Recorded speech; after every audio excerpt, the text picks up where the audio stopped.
بسم اللہ الرحمن الرحیم۔ رات کو یہ آیت پڑھ کر تکیے کے نیچے پھونک مار کر سو جائیں، صبح تکیہ اٹھا کر دیکھیں دولت ہی دولت پڑی ہوگی۔ اللہ رب العزت کے حبیب صلی اللہ علیہ وآلہ وسلم نے امتیوں کے لیے کئی طرح سے رحمتوں اور وسعتوں کے دروازے کھولے ہیں۔ احادیث مبارکہ کا مطالعہ کرنے سے پتہ چلتا ہے کہ بظاہر چھوٹی چھوٹی نیکیوں پر بڑے بڑے ثوابوں کی بشارتیں ہیں۔ اسی طرح کئی ایسے اعمال بھی ارشاد فرمائے کہ جن کا ثواب تو ہے ہی، ساتھ ہی رزق میں وسعت، برکت اور کشادگی بھی ملتی ہے۔ رات کو سونے سے پہلے یہ ایک آیت پڑھ کر سو جایا کرو، اور یہ آیت پڑھنے کے بعد تکیے کے نیچے پھونک مار کر سو جایا کرو۔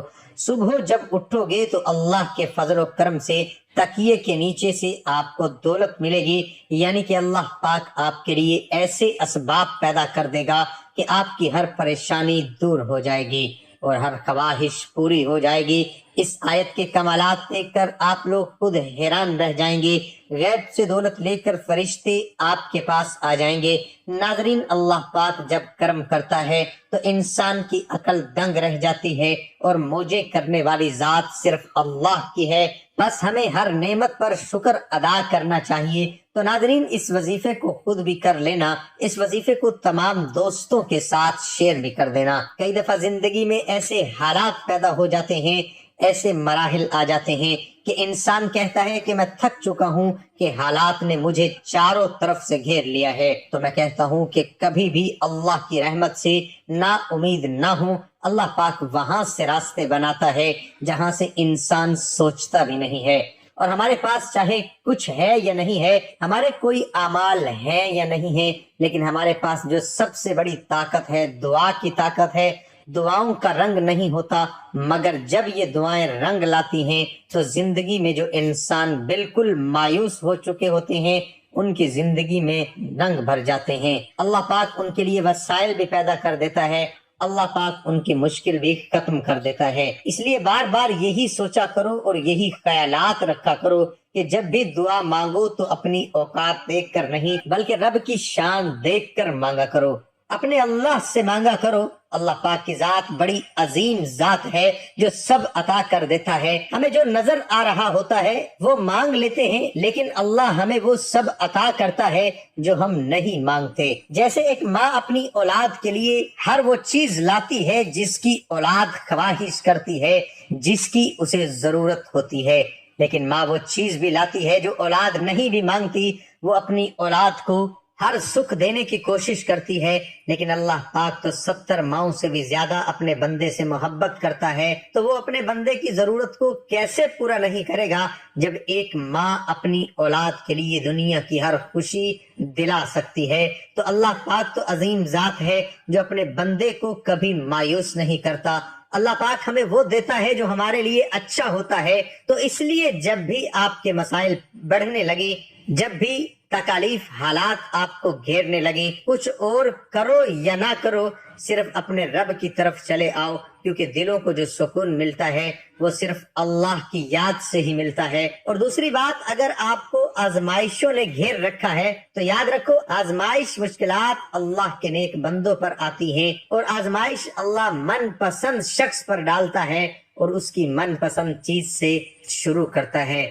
تو بس اللہ کو یاد کیا کرو۔ جب آپ ہر مشکل، پریشانی، دکھ، سکھ میں اللہ کو یاد کرو گے تو انشاءاللہ آپ کی مشکلات بھی ختم ہو جائیں گی اور ہر مشکل کا حل بھی خود نکلے گا۔ جب آپ اپنے اللہ کو پکارو گے تو وہ ضرور سنتا ہے۔ اللہ پاک بڑا ہی غفور الرحیم ہے، اسی کو پکارا کرو، اسی کے آگے جھکا کرو۔ اللہ پاک ایسے ایسے راستے بنا دے گا جو آپ نے سوچا بھی نہیں ہوگا۔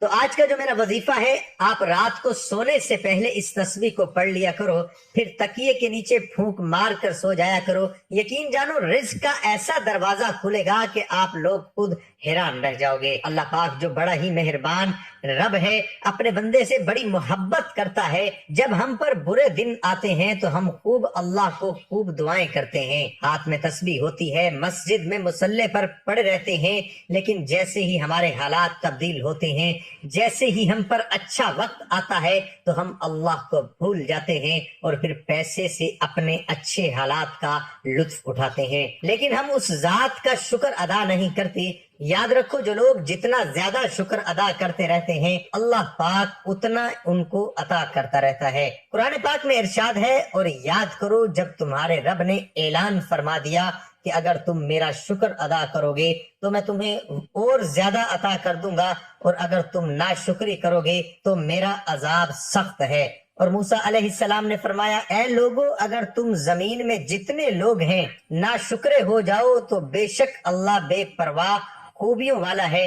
حضرت موسیٰ علیہ السلام نے اپنی قوم سے فرمایا، اے بنی اسرائیل، یاد کرو جب تمہارے رب نے اعلان فرما دیا کہ اگر تم اپنی نجات اور دشمن کی ہلاکت نعمت پر میرا شکر ادا نہیں کرو گے اور ایمان و عمل صالح پر ثابت قدم رہو گے تو میں تمہیں اور زیادہ نعمتیں عطا کروں گا، اور اگر تم کفر و معصیت کے ذریعے میری نعمت کی ناشکری کرو گے تو میں تمہیں سخت عذاب دوں گا۔ معلوم ہوا کہ جو لوگ شکر ادا کرتے ہیں پھر ان کو نہ ختم ہونے والی دولت ملتی ہے، ایسی خوشی جو کبھی ختم نہیں ہوتی، یعنی کہ ان کے آنے والی نسلوں سے بھی وہ دولت ختم نہیں ہوتی۔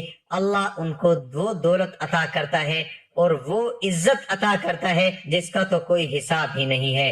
ناظرین، اللہ پاک سے جب بھی کچھ مانگو تو عزت والا، برکت والا، سکون والا رزق مانگا کرو۔ کئی دفعہ ایسا ہوتا ہے کہ انسان کے پاس بے شمار دولت آ جاتی ہے، لاکھوں کروڑوں کا مالک بن جاتا ہے، جو ہزاروں والا ہوتا ہے وہ لاکھوں میں چلا جاتا ہے، لاکھوں والا کروڑوں میں چلا جاتا ہے، لیکن ان کی دولت میں برکت نہیں ہوتی، ان کی دولت میں عزت نہیں ہوتی۔ دولت ایسی جگہوں پر خرچ ہو جاتی ہے کہ پھر اس دولت کا کوئی فائدہ نہیں ہوتا۔ ڈاکٹروں کی نظر ہو جاتی ہے، حادثات کی نظر ہو جاتی ہے، بیماری کی نظر، یا اور گھر میں کوئی مصیبت یا پریشانی آ جاتی ہے۔ تو ناظرین، جب بھی اللہ سے مانگو برکت والا، سکون والا رزق مانگو، ایسا رزق مانگو جس کے بعد غریبی، غربت، تنگ دستی نہ ہو۔ آپ نے کرنا اس طرح سے ہے کہ رات کو جب آپ سونے کے لیے بستر پر جاتے ہو، سب سے پہلے آپ نے وضو کر لینا ہے، باوضو حالت میں یہ وظیفہ کرنا ہے۔ اس کے بعد آپ نے 11 مرتبہ درود ابراہیمی پڑھ لینا ہے، پھر تسبیح ہاتھ میں پکڑ لینی ہے، اور اس تسبیح پر آپ 100 مرتبہ سبحان اللہ و بحمدہ، سبحان اللہ العظیم و بحمدہ استغفر اللہ، یہ پڑھ لینا ہے، اور آخر میں پھر 11 مرتبہ درود ابراہیمی پڑھنا ہے۔ یہ تسبیح کر کے آپ نے اپنے تکیے کے نیچے پھونک مار لینی ہے، اور پھر اپنے اللہ سے دعا کر کے درود پاک پڑھ کر سو جانا ہے۔ اس عمل کی برکت کا اندازہ اس بات سے لگایا جا سکتا ہے کہ ایک صحابی رضی اللہ تعالی عنہ حضور صلی اللہ علیہ وآلہ وسلم کی خدمت اقدس میں حاضر ہوئے اور رزق کی تنگی کے بارے میں بتاتے ہوئے عرض کی، دنیا نے مجھ سے پیٹھ پھیر لی ہے، آپ صلی اللہ علیہ وآلہ وسلم، کیا وہ تسبیح تمہیں یاد نہیں جو فرشتوں کی تسبیح ہے اور جس کی برکت سے روزی دی جاتی ہے؟ طلوع فجر کے ساتھ 100 بار کہہ کر سبحان اللہ و بحمدہ، سبحان اللہ العظیم و بحمدہ استغفر اللہ، دنیا تیرے پاس ذلیل و خوار ہو کر آئے گی۔ وہ صحابی رضی اللہ تعالی عنہ چلے گئے، اور پھر کچھ دن کے بعد حضور صلی اللہ علیہ وآلہ وسلم کی خدمت میں حاضر ہو کر عرض کرنے لگے، یا رسول اللہ، دنیا میرے پاس اس کثرت سے آئی کہ میں حیران ہوں کہ کہاں اٹھاؤں اور کہاں رکھوں۔ تو ناظرین، معلوم ہوا کہ اس عمل کی کتنی برکت ہے۔ آپ لوگ اس عمل کو روزانہ کر سکتے ہیں تو روزانہ کر لیں، اگر روزانہ نہیں کر سکتے تو جب جس دن آپ کو وقت ملے آپ کرنا، لیکن اس وظیفے کے لیے ایک ہی شرط ہے کہ باوضو حالت میں یہ وظیفہ کرنا ہے۔ ناظرین، یہ وظیفہ آپ کی قسمت کو چمکا دے گا، آپ کی مشکل کو ختم کر دے گا، اور رزق کے ایسے وسائل پیدا ہوں گے کہ آپ نے سوچا بھی نہیں ہوگا۔ میری اللہ پاک سے دعا ہے کہ اے میرے پاک اللہ، اے میرے غفور الرحیم اللہ، ہم سب کی مشکلات کو ختم فرما دے، ہمارے رزق میں، ہماری روزی میں اضافہ فرما دے۔ میرے اللہ، ہمیں مانگنا نہیں آتا، تجھے دینا تو آتا ہے، میرے اللہ ہم کو عطا کر دے، آمین۔ ناظرین، کمنٹ باکس میں اللہ تعالیٰ کے 99 ناموں میں سے کوئی ایک نام ضرور ٹائپ کریں۔